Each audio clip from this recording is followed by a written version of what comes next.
A'udzubillahi Bismillahirrahmanirrahim. Alhamdulillahi Rabbil Alamin.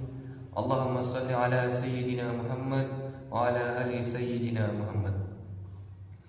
Baiklah, pada kesempatan ini atau pada kali ini saya akan memaparkan atau menjelaskan materi yang berjudul Munasabah Al-Quran. Munasabah Al-Quran itu adalah sangatlah penting bagi kita untuk kita ketahui. Karena kenapa? Itu adalah mempunyai maksud tersendiri di dalam Al-Quran, mempunyai keterkaitan antara ayat satu dengan ayat-ayat yang lain, antara surah dengan surah-surah yang lain. Baiklah, al-munasabah menurut etimologis, munasabah itu berasal dari masdar, dari kata masdar yakni an-nasabu. Yang dimana an-nasabu ini bermakna al-qarabah. Al-qarabah berarti dekat. Orang yang berasal dari sanad yang sama disebut qarabah, atau biasa kita kenal atau selalu kita dengar, yakni adalah kerabat. Biasa kita dengar adalah kerabat dekat. Karena kedekatannya sehingga disinilah dibentuk kata al-munasabah itu dalam artian al-qarabah. Yakni tentang keterkaitan antara ayat satu sama lain. Sedangkan menurut terminologis al-munasabah itu diartikan atau mempunyai arti mencari kedekatan, mencari hubungan, mencari keterkaitan antara ayat dengan ayat yang lainnya, antara sebagian dengan sebagian yang lainnya. Baik itu sebelum maupun sesudahnya. Kemudian dikutip oleh Imam Asyuti mendefinisikan bahwa al-munasabah itu adalah keterkaitan antara ayat-ayat di dalam Al-Quran. Mendefinisikan bahwa al-munasabah itu adalah keterkaitan antara ayat-ayat di dalam Al-Quran. Ayat-ayat dalam Al-Quran, baik itu sebelumnya atau sesudahnya, baik itu antara surah dengan surah atau sebagian dengan sebagian yang lainnya, sehingga Al-Quran itu terlihat sebagai ungkapan yang sangat rapi dan sistematis.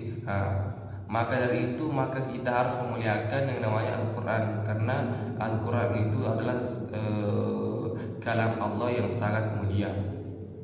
Kemudian pembagian atau macam-macam al-munasabah di dalam Al-Quran, di mana di dalam buku Profesor Dr.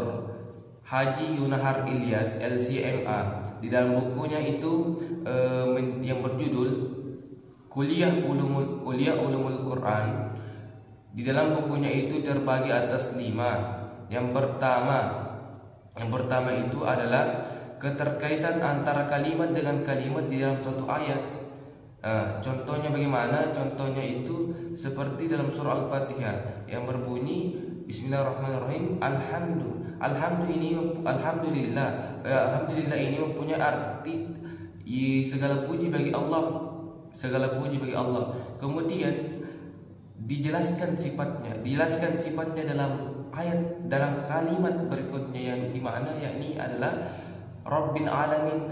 Itu Rabbil Alamin adalah sifat dari Alhamdulillah.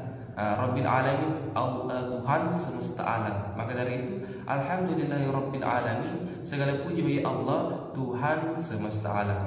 Kedua, kalimat tersebut dalam suatu ayat mempunyai keterkaitan antara keduanya, mempunyai hubungan antara keduanya. Kemudian yang kedua itu adalah keterkaitan antara ayat dengan ayat yang lainnya. Contohnya dalam surah Al-Isra, surah ke-17 ayat pertama dan ayat kedua, yakni yang berbunyi Bismillahirrahmanirrahim, Subhanalladzi asra bi'abdihi lailan minal masjidil haram ilal masjidil aqsa alladzi barakna haulahu linuriyahu min ayatina innahu was-sami'ul basir. Dan di ayat kedua yang berbunyi wa ataina Musal kitaba wa ja'alnahu hudan li bani Israil alla tattakhidhu min duni wakila. Kedua ayat ini mempunyai keterkaitan di antara keduanya. Karena kenapa? Di ayat pertama Allah menjelaskan tentang bahwasanya Allah menganugerahkan kepada Nabi Muhammad SAW dan mengisrakan Nabi Muhammad untuk apa? Yakni dari Masjidil Haram ke Masjidil Aqsa. Itu begitu cepat, sangat cepat Nabi Muhammad Isra dari Masjidil Haram ke Masjidil Aqsa. Kemudian di ayat kedua dijelaskan bahwa Allah Subhanahu wa taala menganugerahkan kepada Nabi Musa alaihissalam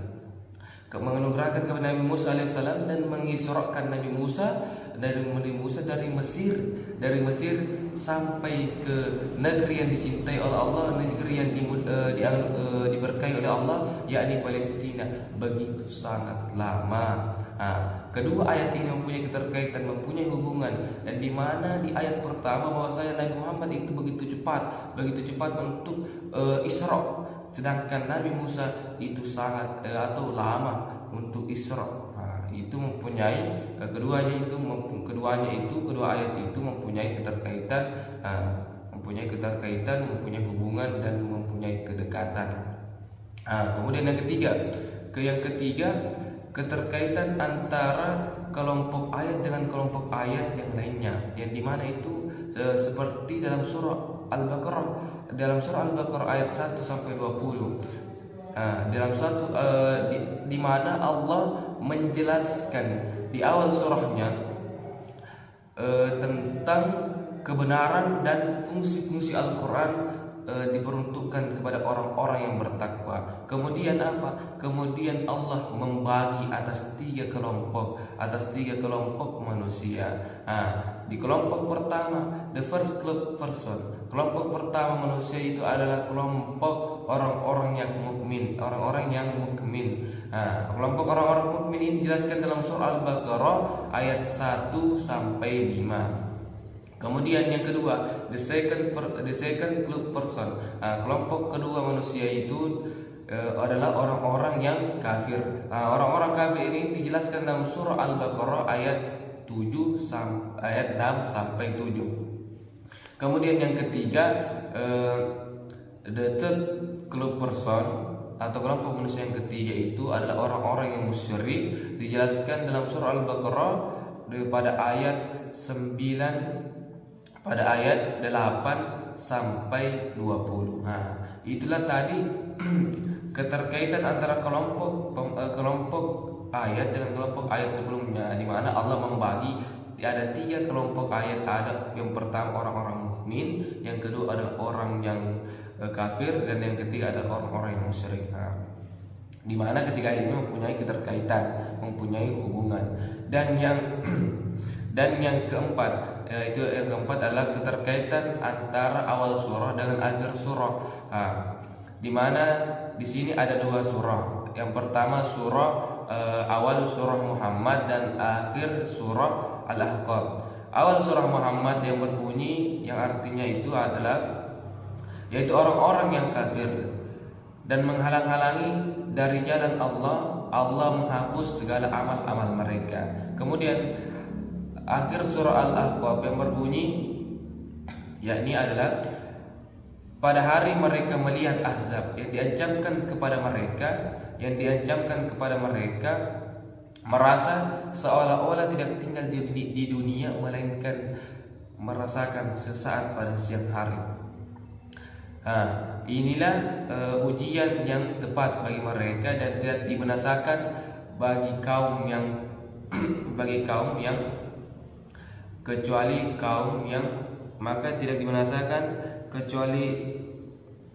kaum yang fasik. Kedua ayat ini mempunyai keterkaitan di antara keduanya bahwasanya di mana surah Muhammad ini menjelaskan tentang menjelaskan di dalamnya itu menjelaskan tentang karakteristik atau ciri-ciri orang-orang yang fasik. Sedangkan dalam surah Al-Ahqaf itu dijelaskan tentang ancaman atau siksaan bagi orang-orang yang fasik. Di mana ayat yang lainnya menjelaskan tentang karakteristik atau ciri-ciri, dan yang ayat lainnya menjelaskan tentang ancaman dan siksaan. Yang kelima dan yang terakhir itu adalah keterkaitan surah dengan surah yang lainnya. Di sini ada dua surah, yakni surah An-Nur dengan surah Al-Mu'minun. Surah An-Nur berbicara tentang hukum-hukum yang menjadi tuntunan umat Islam, yaitu hukum syariat yang berkaitan tentang sistem sosial kebangsaan. Dan surah Al-Mu'minun berbicara tentang persatuan Islam sepanjang masa. Di sini keduanya mempunyai keterkaitan, mempunyai hubungan, bahwasanya persatuan Islam itu tidak ada putusnya, atau persatuan Islam itu sepanjang masa. Itulah tadi macam-macam munasabah Al-Quran. Mungkin itu saja yang dapat saya sampaikan. Kurang lebihnya mohon dimaafkan. Wabillahi taufiq wa hidayah. Assalamualaikum warahmatullahi wabarakatuh.